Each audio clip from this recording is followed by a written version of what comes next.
हरिओम हरे कृष्ण।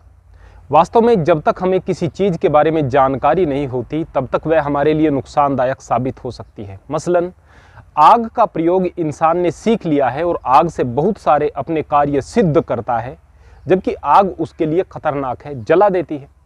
बिजली का प्रयोग इंसान ने सीख लिया है कि किस प्रकार से सावधानी पूर्वक इससे बचकर के अपने कार्यों को सिद्ध किया जा सकता है, इसीलिए आदमी बिजली से अपने बहुत सारे कार्यों को सिद्ध कर रहा है।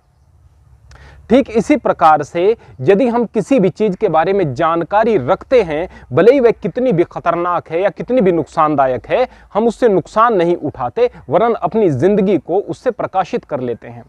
आज हम बात करेंगे हमारे भारतीय समाज के विषय में। यदि हम इसके बारे में जानकारी नहीं रखेंगे तो यह समाज हमें डुबो देगा, हमें पीछे धक्का देगा, हमें आगे बढ़ने नहीं देगा और हमारे लिए एक बहुत बड़ी बाधा बन करके सामने खड़ा हो जाएगा। हम दब कर रह जाएंगे, हम कुचल दिए जाएंगे और हमारी प्रतिभा ऐसे ही व्यर्थ चली जाएगी। लेकिन यदि हमने इसको समझ लिया तो निश्चित तौर पर हम नकारात्मकता से बच सकते हैं, हताशा से बच सकते हैं। हमें यह तकलीफ नहीं होगी कि यह समाज हमारे लिए बाधा उत्पन्न कर रहा है, क्योंकि हम इसकी सच्चाई को जान चुके होंगे।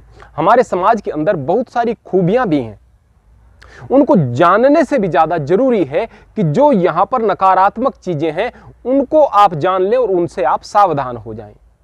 तो आज हम हमारे समाज के 10 ऐसे नकारात्मक पक्ष आपके सामने रख रहे हैं। यदि आप इनसे सावधान हो जाएंगे तो जिंदगी में बहुत बड़े नुकसान उठाने से बच जाएंगे। सबसे पहले नंबर पर आता है ईर्ष्या और द्वेष। हमारे समाज के अंदर ईर्ष्या और द्वेष भरा पड़ा है, और ये जो ईर्ष्या और द्वेष है ये किससे ज्यादा होगा? जो आदमी के ज्यादा नजदीक है उससे ईर्ष्या और द्वेष ज्यादा होगा।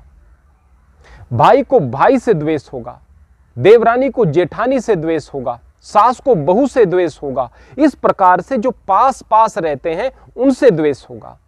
उदाहरण के तौर पर बहुत अमीर औरत बहुत सारे गहने, महंगे कपड़े और महंगी गाड़ी में जा रही है ठाट बाट के साथ में, तो उससे कोई तकलीफ नहीं है एक गांव की औरत को या किसी भी औरत को।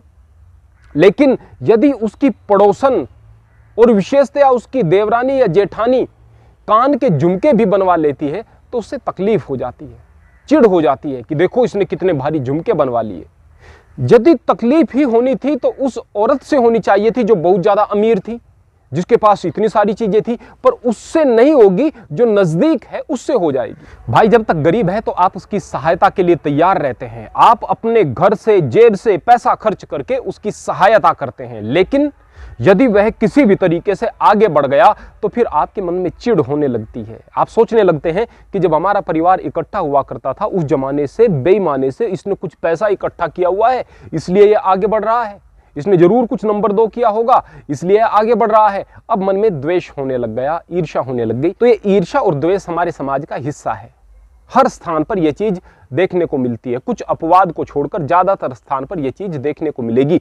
तो इन चीजों के साथ में आपको बढ़ना है। किस प्रकार से बढ़ना है यही आपकी बुद्धिमत्ता है। दूसरे नंबर पर आलोचना और निंदा करना। यह हमारे समाज के लोगों का एक प्रिय कार्य है। जहां पर इकट्ठा होंगे वहां पर आलोचना करेंगे, निंदा करेंगे। कितना भी गंभीर मामला हो, एक स्थान पर इकट्ठा हुए हैं जहां पर अभी अंतिम संस्कार हो रहा है, कोई जवान मौत हुई है, वहां पर अंतिम संस्कार हो रहा है, भीड़ इकट्ठा हुई है, वहां पर भी आलोचना हो रही है, निंदा हो रही है, चुगली हो रही है। यह एक प्रिय टाइम पास है हमारे समाज के लोगों का। तो यदि आप अपनी आलोचनाओं से, अपनी निंदा से भयभीत होकर के रहोगे तो यकीन मानिए आप पीछे हट जाएंगे। और जब आप समझ जाएंगे ये तो हमारे समाज का स्वभाव है, मुझे इसके साथ ही आगे बढ़ना है, तो यकीन मानिए आप आगे बढ़ते चले जाएंगे। तीसरे नंबर पर हमारा जो समाज है यह सॉफ्ट टारगेट पर हमला करता है। यह गलत आदमी का विरोध नहीं करेगा, यह शरीफ आदमी का विरोध करेगा। एक आदमी है, वो अपने माँ बाप के बारे में बड़ा भला बुरा कह रहा है, उनको गाली दे रहा है, उनको प्रताड़ित कर रहा है, हालत खराब कर रखी है, शराब पीता है, उसका कोई विरोध नहीं करेगा और ना ही उस आदमी पर विरोध का कुछ प्रभाव पड़ेगा। अगर उस पर विरोध का कुछ प्रभाव पड़ना होता तो वो आदमी ऐसा होता ही क्यों? उस पर कोई विरोध का प्रभाव पड़ेगा नहीं और ना ही कोई उसका विरोध करेगा, कह देंगे बस ये तो ऐसा ही है। एक भला आदमी जिसको उसके परिवार ने ही परेशान कर रखा है, जिसको उसके माता पिता ने ही परेशान कर रखा है, जो 1000 प्रकार से प्रताड़ना का शिकार है, वह समाज से डरता है कि मैं आगे से कुछ जवाब दूंगा तो यह समाज कहेगा कि देखो भाई ये अपने माँ बाप के खिलाफ बहुत बुरा कर रहा है। और वास्तव में यदि वह कोई बात प्रतिकार स्वरूप कहता भी है, अपने हक की बात कहता भी है, तो यह समाज उस पर हमला करता है, उसको जीने योग्य नहीं छोड़ता है। कोई बहू है, वह अपनी सास की प्रताड़ना का शिकार है, अच्छी बहू है, उसको समाज से डर कर रहना पड़ता है। अगर एक बात का जवाब भी देगी तो उसको गलत साबित कर दिया जाएगा। और कोई लड़ाकू बहू है जिसने हालत खराब कर रखी है परिवार की, उसके बारे में कुछ नहीं, उसका साथ देने के लिए भी लोग तैयार हो जाएंगे। तो यहां पर सॉफ्ट टारगेट पर हमला किया जाता है।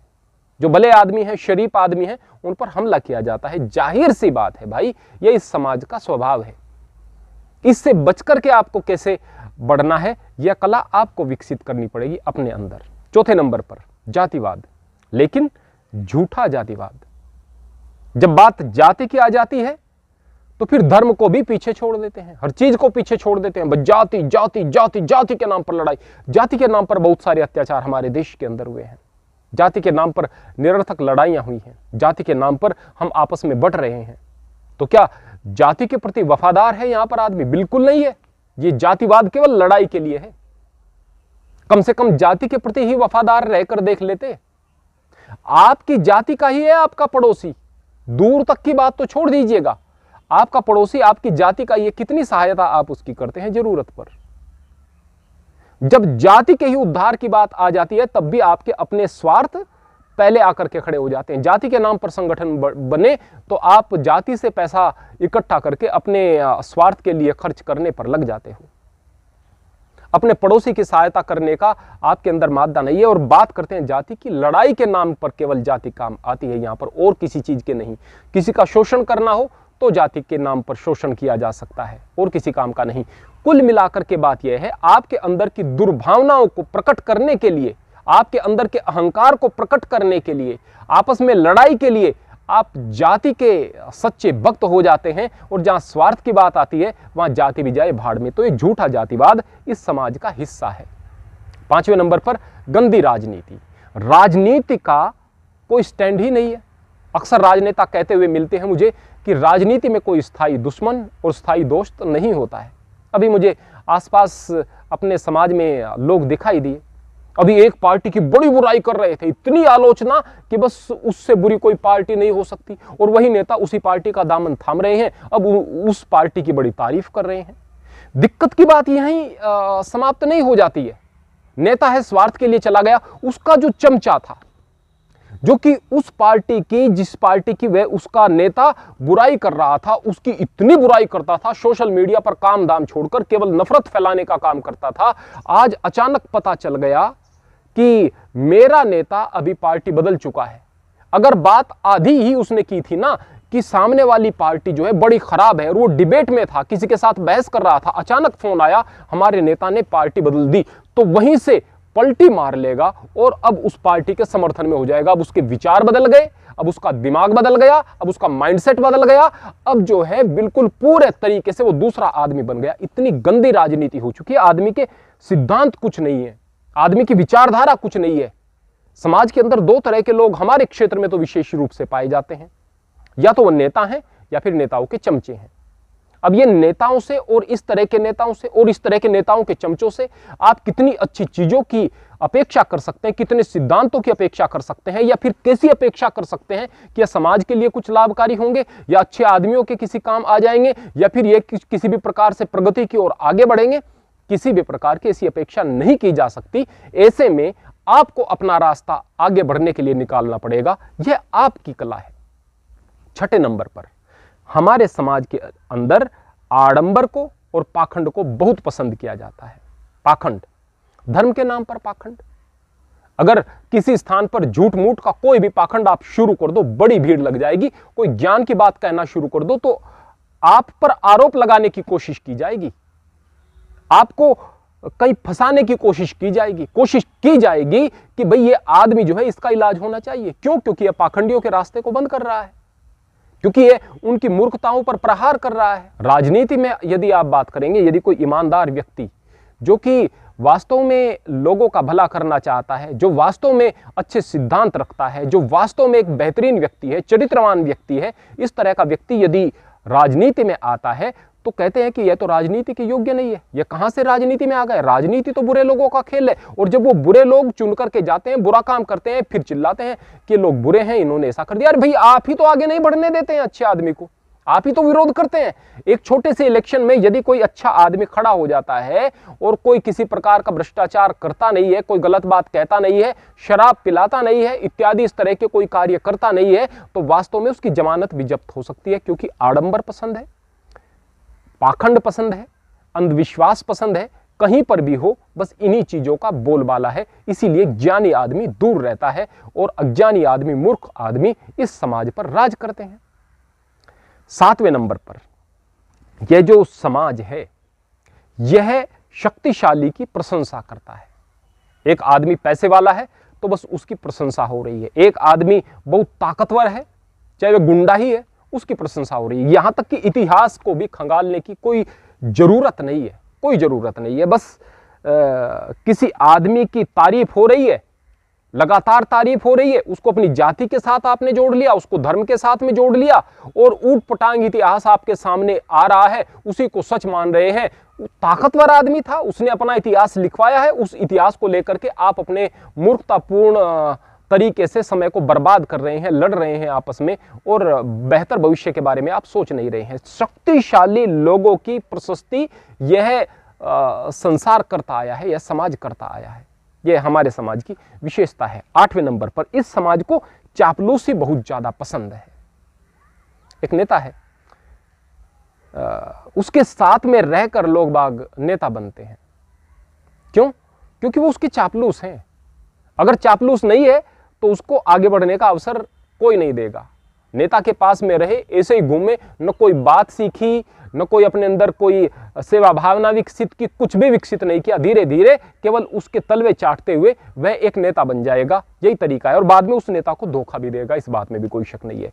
एक सच्चा उसका हितैषी होता, जो सिद्धांतों के साथ आगे बढ़ रहा होता, वही नेता जो है ना, वही नेता उसके मार्ग में बाधा उत्पन्न करता, इधर उधर से चीजों को वह सुनता, और जो चापलूस लोग हैं उसके बारे में गलत जानकारी उस नेता को देते और उसको उससे दूर कर देते। इस तरह की हमेशा से चीजें होती आई हैं और हमेशा तक होती रहेंगी। चापलूसी नेताओं को पसंद है, चापलूसी धर्मगुरुओं को पसंद है। एक धर्मगुरु की गद्दी पर मूर्ख बैठा हुआ है, बड़ा समागम हो रहा है, मैं नाम नहीं लूंगा, इस देश के अंदर फिलहाल एक बहुत बड़ा समागम होने वाला है, अक्सर होता है। जो उसकी गद्दी पर एक प्रवक्ता बैठी हुई है, महामूर्ख है, महामूर्ख, कुछ भी नहीं पता है, न बोलने का पता है, न कुछ गूढ़ ज्ञान की तो बात, ज्ञान की बात भी उसके पास में नहीं है, न शैली है, न तपस्या है, कुछ भी नहीं है, बस गुरु है। इसलिए क्योंकि गुरु की बेटी है, मिल गई गद्दी। गुरु की बेटी है, बस वही गुरु बनेगी, कोई और दूसरी योग्यता नहीं है। दुनिया भर की भीड़ उसके पीछे रहेगी, वह गुरु माता बन जाएगी। कोई गुरु माता बन जाता है आपका, कोई गुरु पिता बन जाता है, कल ये गुरु माता और कल ये गुरु पिता, पता नहीं आपका क्या करते हैं। चापलूसी से बनेंगे या फिर उत्तराधिकारी चुन लिए जाएंगे, बस यही तरीका है। चापलूसी इस समाज को पसंद है, इस बात में कोई शक नहीं है। तो जाहिर सी बात है, इससे बचते हुए किस प्रकार से आपको बढ़ना है, यह जीवन की कला है। 9वें नंबर पर समय के प्रति यह समाज पूरे तरीके से लापरवाह है। यदि कोई व्यक्ति यहां पर समय की कदर करने वाला है तो वह इस समाज के साथ कदम से कदम मिलाकर चल नहीं सकता है। यदि कोई कार्यक्रम आपको बता दिया गया कि 12 बजे शुरू होना है और विशेषतया वह नेताओं का कार्यक्रम है, तो 1 घंटा लेट हो सकता था, 1.5 घंटा नहीं, 3-4 घंटे लेट होगा। जो वहां पर जाकर के लोग बैठे हुए हैं ना, इंतजार कर रहे हैं, वो सारे के सारे बेवकूफ हैं, और बेवकूफों का बड़ा झुंड होता है। अच्छी जगह पर लोग इकट्ठा नहीं होते, और ये बेवकूफ ऐसे स्थान पर इकट्ठा हो जाते हैं, 4 घंटे तक इंतजार कर रहे हैं, और सामने वाला कुछ चीजों को रट करके आया है और कोई ऐसी बात नहीं बताएगा जिससे कि उनकी जिंदगी में कुछ परिवर्तन होने वाला हो। और उन लोगों की भीड़ में पहचान भी उसे नहीं है, उनके नाम का भी नहीं पता है। पता नहीं है भीड़ वहां पर इकट्ठा क्यों है, क्योंकि सारे के सारे गधे हैं, 1 नंबर के गधे हैं। मैंने देखा है नेता बात कर रहे हैं कि भाई समय हो गया, हाँ 1 घंटा तो लेट हो गए हैं, लेकिन भीड़ हुई है क्या इकट्ठी? अभी भीड़ इकट्ठी नहीं हुई है। अभी वो बाहर खड़े हुए हैं, रास्ते में खड़े हुए हैं, कहीं पर आ सकते हैं, समय पर नहीं आए हैं। क्यों? क्योंकि एंट्री चाहिए राजा की तरह से। जब भीड़ इकट्ठा हुई हो, इंतजार कर रही हो, तभी तो बात बनेगी। इस तरह से मूर्ख भीड़ है और मूर्ख ही वो लोग हैं जो कि इस तरह के कार्यों को कर रहे हैं। समझदार आदमी समय पर जाएगा, इंतजार थोड़ा सा करेगा, अपने काम में लग जाएगा। ऐसे लोगों को मूर्ख कहेंगे। समय की कद्र है नहीं, चाहे आप किसी भी स्थान पर चले जाओ। जो समय की कद्र करने वाला व्यक्ति है वही बेहतरीन व्यक्ति होता है, या फिर कहें बेहतरीन व्यक्ति समय की कद्र करता है। तो समय के प्रति पूरे तरीके से लापरवाह है ये समाज। 10वें नंबर पर यह समाज आलसी है और कर्म विहीन है। इसको चीजें चाहिए तो शॉर्टकट्स में चाहिए। आपको यदि कोई यह बता देगा कि आपको 5 सोमवार तक इस प्रकार से व्रत करना है, आपकी कार्य सिद्धि हो जाएगी, आप तैयार हैं। शॉर्टकट है, कोई किसी प्रकार से बड़ा पुरुषार्थ आपको नहीं करना पड़ रहा है, बस कुछ 4-5 दिए जलाने हैं, 5 सोमवार तक हो जाएगी आपकी कार्य सिद्धि। या फिर आपको बता दिया कि इस पीपल के पेड़ के चारों ओर यह धागे लपेट देने हैं और यहां पर दूध डाल देना है, आपका काम हो जाएगा। यदि आपको कोई बताए कि परमात्मा से इस प्रकार से जुड़ना है, श्रीमद् भगवत गीता में भगवान कृष्ण ने पूजा की यह विधि बताई है, तो यह बातें मूर्खतापूर्ण लगेंगी। क्यों? क्योंकि उसके लिए पुरुषार्थ करना पड़ता है। आलसी इतना समाज है कि हर चीज उसे बगैर किए चाहिए। उन लोगों की बुराई करते हैं जो कि मेहनत करके आगे बढ़े हैं, कि अमीर लोग हैं, ये हमारा शोषण कर रहे हैं और खुद मेहनत से बच रहे हैं। कहते हैं कि हम बड़े मेहनती हैं, बड़ी मेहनत करते हैं, इस बात में शक नहीं है। बहुत सारे गांवों में आदमी बड़ी मेहनत करते हैं, लेकिन बड़ी मेहनत, कठोर मेहनत के बाद में भी दिन में 3-4 घंटे उनके पास में समय जो शेष बचता है उसमें इधर उधर की बात करते हैं, लोगों के साथ लड़ने की बात करते हैं, एक साथ में कहीं पर बैठ करके ताश इत्यादि के खेल खेलते हैं। अपने जीवन में आगे बढ़ने के लिए कोई अपने अंदर कला विकसित नहीं करनी, कोई स्वाध्याय नहीं करना है। उस 4-5 घंटे के समय का जो उनके पास शेष बचा हुआ है किस प्रकार से सदुपयोग करना है, यह बात सोचनी नहीं है। और उसके बाद में खाली उन लोगों की बुराई करनी है जो कि मेहनत करके या फिर अपनी योग्यता को बढ़ा करके ऊंचाई पर गए हैं। ये समाज के सारे दुर्गुण यदि आप जानते होंगे पहले से ही और समझ चुके होंगे इनके बारे में, तो आगे बढ़ते हुए यदि यह समाज आपके सामने बाधा उत्पन्न कर रहा होगा या फिर आपको तकलीफ हो रही होगी, तो आप उससे निपटने के लिए पहले से ही तैयार होंगे। तो इन चीजों को गहराई से समझना है। हाँ, इनसे किस तरह से निपटे ऐसा भी बताया जा सकता था, लेकिन पहले से ही वीडियो बहुत लंबी हो चुकी है और आप लोग इतने आलसी हैं कि ढंग की बात को पूरे तरीके से सुन ही नहीं सकते। आपको आडंबर और पाखंड चाहिए। शॉर्ट्स में आपको कुछ भी चीजें बता दें, वही चीजें आपको चाहिए, क्योंकि आप सब भी इस समाज का ही हिस्सा हो, इस बात में कोई शक नहीं। हरि ओम, हरे कृष्ण।